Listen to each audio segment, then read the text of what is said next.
Rebonjour tout le monde. Je fais une vidéo une après l'autre en fait. Pour commencer en fait dans cette vidéo-là, qu'est-ce que je vais faire, c'est que je vais vous montrer comment on fait pour ouvrir le projet qu'on a téléchargé. Vous montrer rapidement un peu comment Unreal fonctionne de son côté pour l'installation de la version, si jamais vous ne l'avez pas encore faite, mais très rapidement, c'est pas compliqué. Puis une fois qu'on est en projet, en fait, que je fais un changement, ben, comment je fais pour envoyer mes changements à Git pour que tout le monde y ait accès. Ça va vraiment être un overview rapide parce que je vais sûrement faire un petit tour de ça pendant le cours, mais si tout le monde a déjà plus une idée et a déjà des questions, ça va me permettre de passer plus rapidement sur le sujet. Donc, première chose qu'on va faire, c'est on peut ouvrir le projet à partir de l'endroit où on a le téléchargé. Vous avez deux choix différents. En fait, vous pouvez soit ouvrir le projet Unreal à partir du launcher de Unreal. Sinon, vous pouvez aller directement dans vos fichiers et aller ouvrir le projet dans vos fichiers. Si vous avez déjà la bonne version de Unreal installée, le projet va s'ouvrir automatiquement. Mais je vais juste montrer comment ça fonctionne dans Unreal pour ceux qui n'auraient potentiellement pas encore ouvert en fait, téléchargé la bonne version du projet. Une fois que vous avez le bon launcher de Unreal d'installer sur votre ordinateur, je n'irai pas vous montrer tout ça parce que je veux dire, c'est aller sur Internet, cliquer télécharger puis l'installer. C'est vraiment pas compliqué.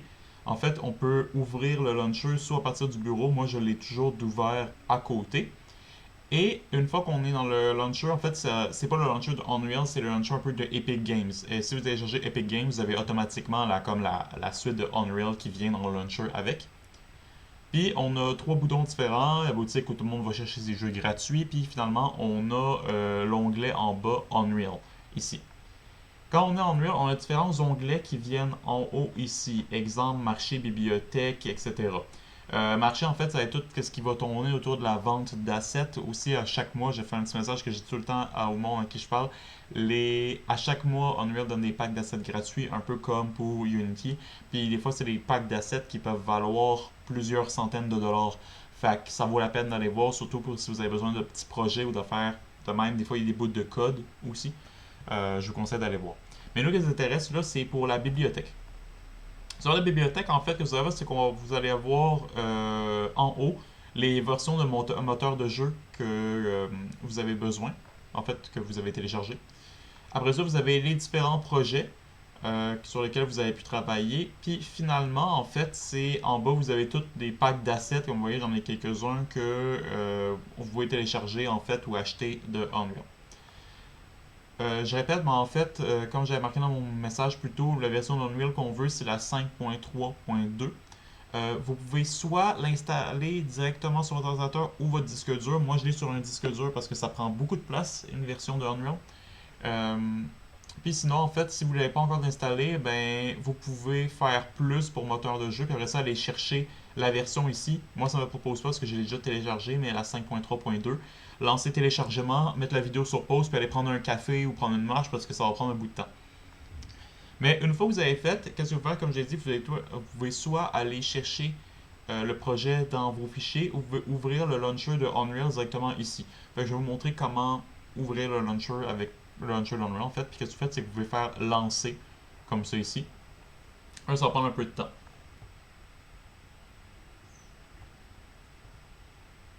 Ok, donc une fois que le launcher de Unreal est ouvert, en fait, vous pouvez avoir accès à différentes choses en général. Là. Si vous avez en fait déjà téléchargé le projet, puis vous l'avez déjà ouvert, etc., vous pouvez avoir accès à vos différents projets que vous avez ouverts. Comme c'est ici dans Recent Project. Après ça, sinon, ben, il y a différents trucs. Admettons que vous voulez créer un nouveau projet sur Unreal, vous pouvez avoir accès à Game, en fait, pour avoir accès aux différents templates qui sont présents ici. Dans les templates de Unreal, on a plein de choses qui sont assez utiles. Le plus utilisé en général, c'est third person. Moi ici, j'ai utilisé le first person parce qu'on va jouer avec un peu de first person shooter dans notre jeu. Puis on a du top-down, de véhicule, réalité virtuelle. C'est assez complet comme template. Fait que je vous conseille d'explorer ça, m'emmener quand vous aurez le temps.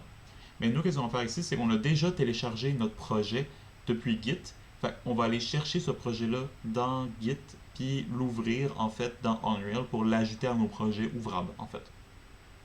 Fait que ici, si vous regardez en bas, vous allez voir, puis on vous avez Open ici. Fait que par exemple, ça pourrait ouvrir un des projets que j'ai ici. Mais qu'est-ce qu'on va faire, c'est qu'on va aller faire browse pour aller chercher le projet en fait à l'endroit où on l'a téléchargé. Fait que de mon côté, si vous avez vu la précédente vidéo, j'étais allé mettre dans Cours Level Design, puis exemple projet. Puis après ça, qu'est-ce que vous faites, c'est que vous entrez dedans, puis vous allez chercher directement l'exécutable de Unreal. Si jamais vous ouvriez le projet sans passer par la fenêtre ici de Unreal, en fait, puis pour aller directement sur le projet, ben, vous allez au même endroit, puis vous double-cliquez en fait sur le projet pour l'ouvrir, puis ça devrait l'ouvrir tout seul sans avoir besoin de passer par le launcher, si vous avez la bonne version de Unreal d'installer. Fait que là, je vais double-cliquer sur celle-là ici, comme ça. Puis là, ça va prendre un peu de temps pour la télécharger. Vu que c'est un projet qui a déjà du stock dedans, ça se peut que la première fois prenne plus de temps. Après ça, normalement, c'est plus rapide en général. Donc, maintenant que le projet est ouvert, je vais pas vous faire une présentation entière de l'engin de jeu parce que c'est ça que je vais faire dans le premier cours. Mais en ce moment, qu'est-ce qu'on va faire, c'est qu'on va juste faire des petits changements rapides qu'on va pouvoir sauvegarder. Et après ça, ces changements-là, on va pouvoir les envoyer sur Git pour les partager à tout le monde. Fait que, qu'est-ce qu'on va faire pour commencer, c'est, je suis dans mon template de base, puis là, on va vraiment faire des petits changements faciles. Fait que là, je vais prendre ce cube-là, puis le déplacer comme ça ici. Comme ça, là, ça va me faire un changement non sauvegardé ici, comme ça. Puis après ça, ben, je pourrais déplacer le player start, on va dire, comme ça ici. Rien de, rien de trop gros. Juste assez pour que ces changements-là soient envoyés vers le Git. Fait une fois que c'est fait, c'est important de fermer l'engin de jeu avant d'ouvrir Git. Pourquoi? Parce que quand on est sur Git, on peut push des changements, fait envoyer des changements aux autres avec le projet ouvert. Mais c'est pas rare que des fois quelqu'un nous ait envoyé des changements pendant qu'on est en train de travailler sur le projet. Fait que si jamais j'arrive puis je prends les changements de l'autre personne pendant que mon projet à moi est ouvert, ça va causer des conflits et des problèmes. Fait que c'est pour ça que le meilleur conseil, c'est à chaque fois, avant d'envoyer des changements sur Git, ben, commencez par fermer votre projet Unreal. Fait que là, j'ai fini ma session de travail. Là, je ferme mon projet. Tout est sauvegardé, comme ça. Fermer ça. Fait que là, je vais retourner puis je vais ouvrir mon Git desktop. Puis là, je vais tasser ma caméra juste ici. Ça ne cachera rien. Fait que là, maintenant, là, j'ai trois changements ici qui ont été faits par rapport au content. Si on regarde un peu les changements, qu'est-ce qu'ils sont, on voit que c'est lié à la first person map aussi, puis une structure que j'ai touchée dans le projet. Fait que là, ici, maintenant, on peut aller voir, j'ai mes trois changements qui sont ici. Puis je peux normalement les renommer, comme dans Perforce ou GitKraken, etc. Je donne les changements, par exemple, push test pour la merveilleuse vidéo, comme ça. Mais avant de faire ça, je dois vérifier, est-ce qu'il y a quelqu'un qui a envoyé des changements avant moi? Fait qu'on peut aller voir dans l'historique, puis j'ai rien qui apparaît comme ça a l'air que je suis à jour. Mais la manière qu'on fait, c'est qu'on va toujours appuyer sur Fetch Origin. Dans Git Desktop, c'est assez simple, il y a un seul bouton. À chaque fois, il va t'obliger à aller vérifier s'il y a des changements avant les tiens, avant que tu puisses push tes choses. Fait que là, on va faire un petit Fetch Origin pour voir.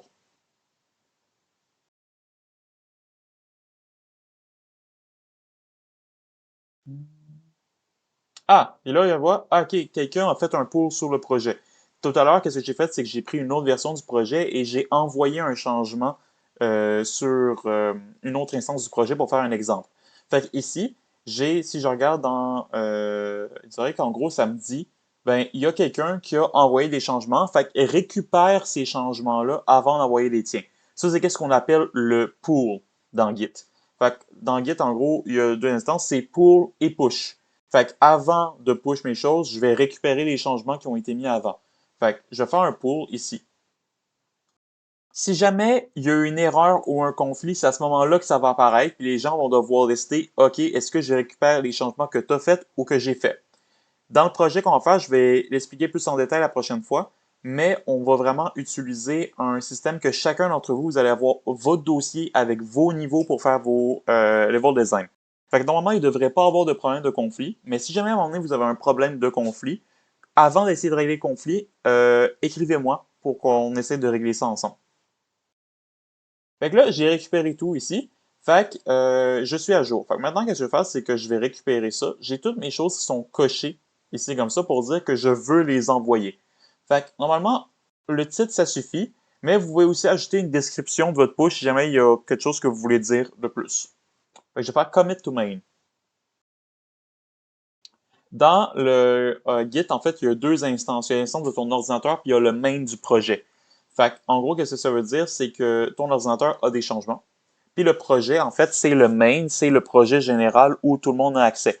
Fait qu'en gros, qu'est-ce que je veux dire? C'est que là, ça marque que je veux push origin. Fait que ça veut dire qu'il faut que je veux push de mon ordinateur à moi pour que les gens puissent récupérer leurs choses de leur côté. Fait que par exemple, si je fais ici, je vais faire push origin ici. Là, si je vais dans l'historique, ben, j'ai récupéré le push qui avait été fait par quelqu'un juste avant, qui était un petit bout de code qui avait été changé. Puis moi, en échange, j'ai push mes choses ici. Fait que si on va si on veut vérifier si ça a bien fonctionné, ben, je peux fermer puis je peux ouvrir mon autre instance du projet dans GitKraken.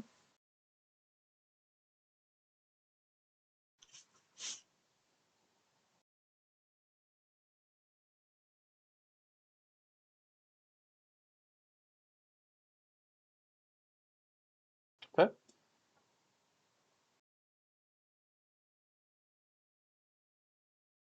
Puis là, comme on voit, j'ai eu un nouveau changement ici qui était push test pour la merveilleuse vidéo. Donc, les changements qu'on a envoyés sur Git Desktop ont bien été envoyés au projet général. Puis moi, de mon côté, je vais pouvoir le récupérer. Fait que ça, c'est la base, en fait, que vous avez besoin de savoir pour le fonctionnement de Git. Je vais revenir rapidement dessus au prochain cours. Puis après ça, ben, je vais vous faire la présentation de Unreal puis comment ça fonctionne. Bonne fin de journée!